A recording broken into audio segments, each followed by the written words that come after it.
Pinagpala ka, Maria, at pinagpala ang batang dinadala mo sa iyong sinapupunan. Sino ako para dalawin ako ng ina ng aking Panginoon?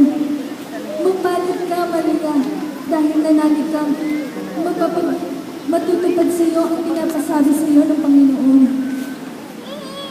Elizabeth? Nang marinig ng bata sa aking sinapupunan ng iyong bata, ito'y tumulan sa gala. Mapalad ako na mismong ina ng Panginoon ko ay narito. Elizabeth, alam mo,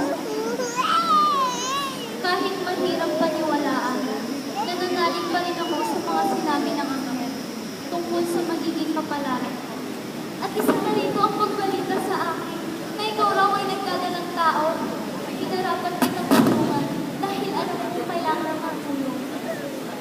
Maraming salamat at dininig ng Diyos ang aking panaghoy sa kahirapan. At hindi lamang isang anghel ang ipinadala niyo sa akin, kundi ang ina ng Panginoon ko. Nararamdaman mo ba ang kagalakan naming mag-ina? Nang dahil sa iyo, minarapat mo sundin ang ating Diyos Ama, kahit ito'y isang tungkulin.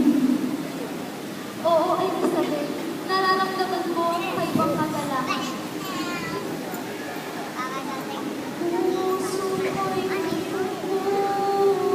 napupuri sa Panginoon. Nalalalakad ang espiritu sa ating tagapagligtas, sapagkat nilingap niya kababa ng kanyang alipin. Mapalad ang pangalan ko sa lahat ng mga bansa. Ang puso ko'y napupuri sa Panginoon.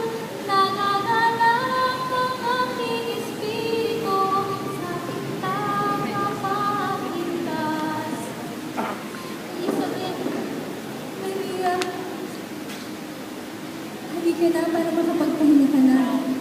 Teka, kasama mo ba sila? oo, Elizabeth. Halina kayo, tumuloy kayo sa aming payakang tahanan. Yeah, bye-bye.